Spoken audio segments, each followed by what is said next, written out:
Have you ever questioned the origins of the Holy Trinity in Christianity? It's a concept we're familiar with: the Father, the Son, and the Holy Spirit. But what if the roots of this divine trio trace back not to the dusty streets of Jerusalem, but to the ancient city-states of Mesopotamia? Let's introduce you to three key figures from Mesopotamian mythology: Anu, Enki, and Enlil. Anu, the god of the sky and ruler of the heavens, was one of the earliest deities worshipped by the Sumerians. His role and powers bear a striking resemblance to the Christian God, the Father. Then we have Enki, Anu's son, who parallels the Son in the Holy Trinity. Enki was not just a prophet, but a godly figure, a creator of humanity, and a guide to the mysteries of the afterlife. Sound familiar? These roles are remarkably similar to Jesus' teachings on heaven and eternal salvation. The third figure, Enlil, the Lord of the Wind and King of the Gods, aligns with the Holy Spirit. Over time, Enlil ascended in prominence within Sumerian culture, controlling the Tablets of Destiny, which granted him power over space, time, and the human race. In a twist of fate, it was Enlil who decided to summon a flood to wipe out humanity, an event echoing the biblical story of Noah. But in this version, it was Enki, paralleling Jesus, who warned Utnapishtim, the Sumerian Noah, about the impending catastrophe, ensuring the preservation of mankind. So, are we looking at the original Holy Trinity here? Could the Christian Holy Trinity be a reinterpretation of this ancient Mesopotamian triumvirate? The parallels are intriguing and pose a question that challenges traditional perceptions of one of Christianity's core beliefs. Could the Christian Holy Trinity have ancient roots in Mesopotamian mythology? As we delve deeper into the hidden truths and mysteries of the Church, we invite you to keep an open mind and to question what we think we know. Ever wondered why we decorate trees and feast during Christmas? Well, let's delve into the intriguing world of ancient winter festivals and unearth some surprising parallels with our beloved Christmas traditions. Long before the advent of Christianity, pagan tribes in the Germanic regions celebrated Yule, a midwinter festival dedicated to the Norse god Odin. These festivities were marked by feasting, merrymaking, and the decoration of trees, not unlike our modern Christmas customs. But why the feasting, you might ask? The answer is surprisingly practical. During the harsh winter months, food was scarce. As a result, livestock were often slaughtered around December 25th, leading to grand feasts that lasted 12 days. These 12 days of feasting were not just a time for indulgence, but a celebration of survival, tied to the rebirth of the sun after the darkest days of winter. Does it sound familiar? It should. The concept of rebirth and resurrection is a cornerstone of Christian belief, manifesting in the celebration of the resurrection of Jesus Christ. Could it be that our modern Christmas traditions of feasting and celebration are echoes of these ancient rituals? Over in the British Isles, the Celts also celebrated Yule with sacrifices and the gathering of mistletoe. Today we associate mistletoe with romantic holiday kisses, but its origins were far from romantic. For the Celts, mistletoe had sacred properties and was used in rituals and as a protection against evil spirits. So while we deck our halls with boughs of holly and trim our trees with twinkling lights, it's fascinating to ponder the origins of these traditions. The Yule log, the decorated tree, the feasting, and even the mistletoe might all be remnants of these ancient pagan practices, repurposed and incorporated into the fabric of Christmas as we know it today. Could our Christmas traditions be a continuation of ancient pagan practices? As we unwrap the gifts under our Christmas tree, it might be worth reflecting on the rich tapestry of history and culture that has shaped our modern holiday celebrations. Where was Jesus, and what was he doing during his silent years? This question has puzzled scholars, theologians, and curious minds alike for centuries. The Bible remains silent about the life of Jesus Christ from the age of 12 to 29. But could it be that during these 17 years, Jesus was on a spiritual quest that took him far beyond the borders of Judea? The theory we're exploring today suggests that Jesus might have been a Buddhist monk during these silent years. The idea has been around for a while, and it's quite intriguing. What if Jesus embarked on a spiritual journey to the east, to lands known today as India and Nepal? Imagine a young man, curious and thirsting for knowledge, leaving his home and family behind and journeying through ancient civilizations, learning from Hindu and Buddhist teachers. He would have immersed himself in their philosophies, diving deep into concepts of karma, reincarnation, and enlightenment.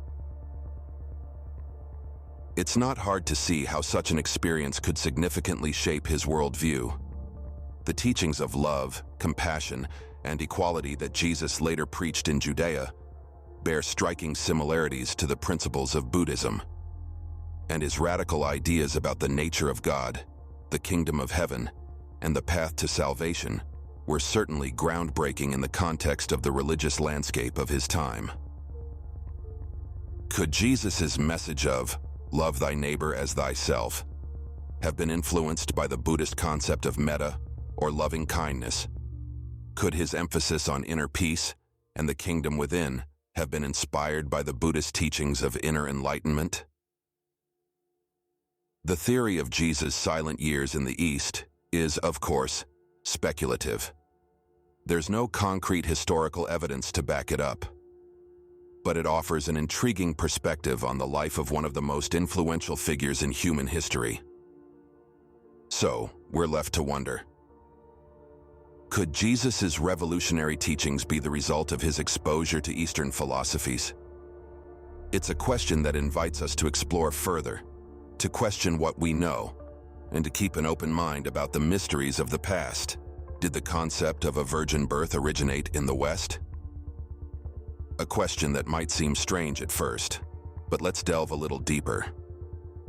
When we explore ancient Chinese mythology, we encounter a fascinating figure known as Nuwa. Nuwa, a mother goddess, is credited with creating humanity. But she didn't do it in the way you might expect. Instead, Nuwa crafted humans from yellow clay, a process that bears striking resemblance to the biblical creation story, where God forms man from the dust of the ground. In both narratives, these divine figures shape life from inanimate matter, creating something living and sentient from something lifeless and inert. But there's more to Nuwa's story that's worth exploring.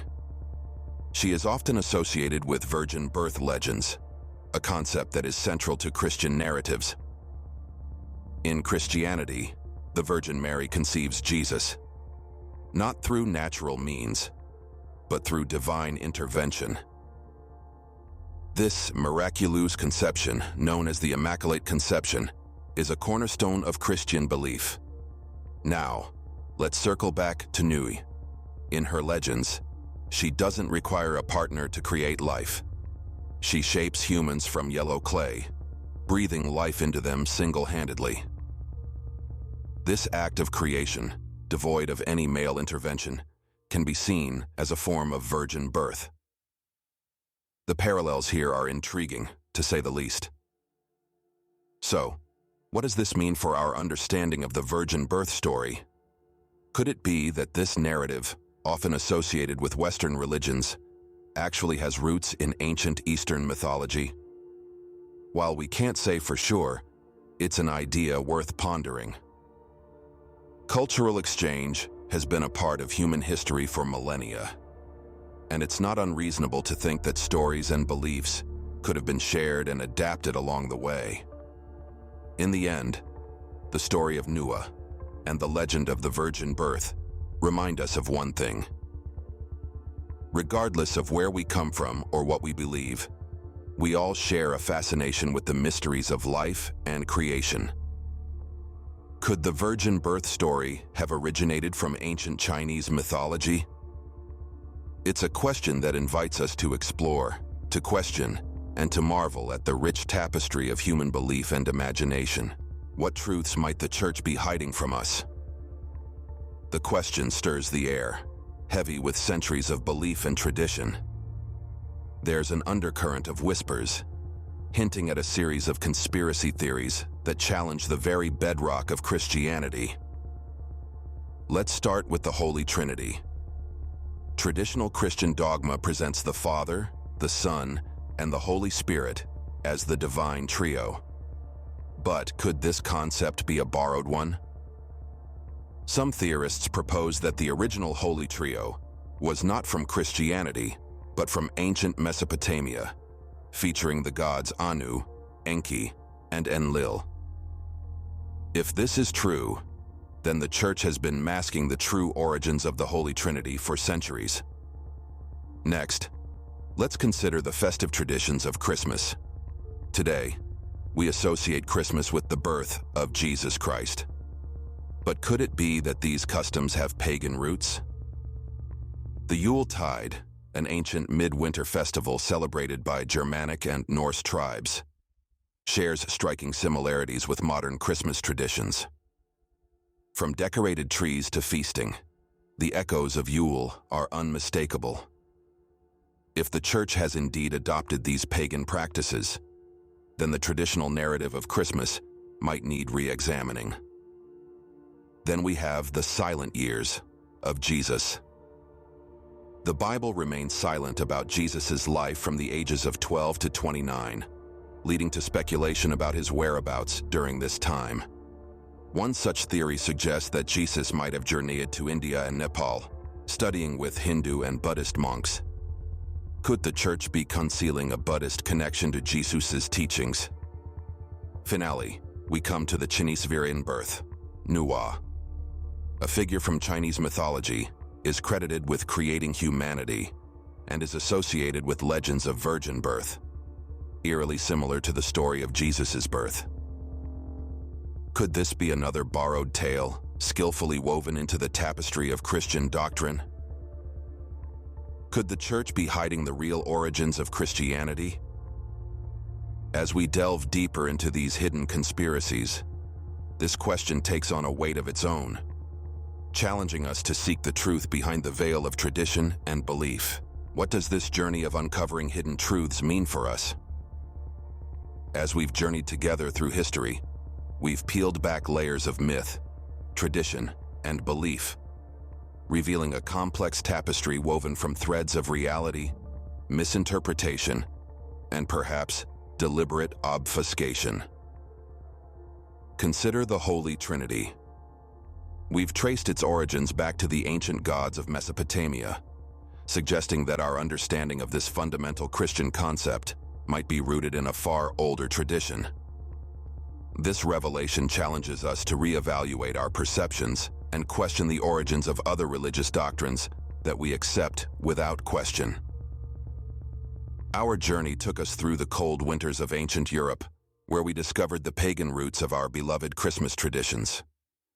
The Yuletide, once a time of feasting, merriment, and sacrifice, has transformed into a season of giving, love, and celebration. Yet, beneath the twinkling lights and festive cheer, the echoes of ancient practices still resonate. This realization prompts us to consider how many of our modern customs might be remnants of long-forgotten rituals.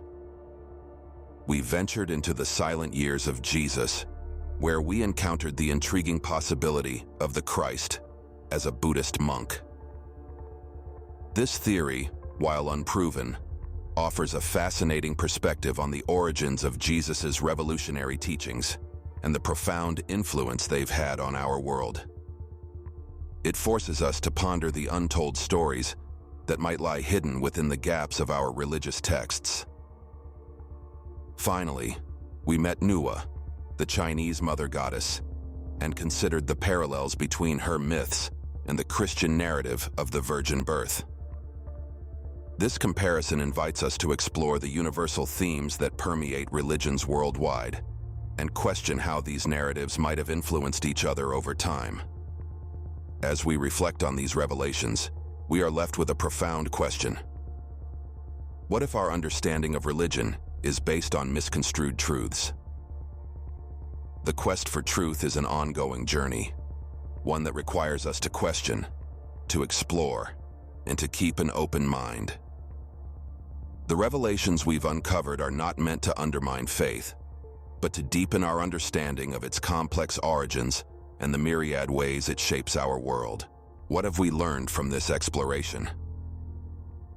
We've delved into the Mesopotamian origins of the Holy Trinity, interpreting the roles of Anu, Enki, and Enlil as precursors to the Christian concept of God, Jesus, and the Holy Spirit. We've uncovered the pagan roots of Christmas, tracing its traditions back to the Yuletide and the Norse god Odin. We've explored a fascinating theory about the silent years of Jesus, suggesting he may have journeyed to India and Nepal, studying with Hindus and Buddhists. We've also introduced the figure of Nua from Chinese mythology, a mother goddess associated with creating humanity and virgin birth legends, drawing parallels to Christian narratives. Each of these revelations challenges traditional perceptions, encouraging us to question and seek deeper understanding. As we've seen, the story of religion is a complex tapestry woven from threads of culture, history, and myth. The journey of uncovering hidden truths about religion continues, and so should our pursuit of knowledge and understanding.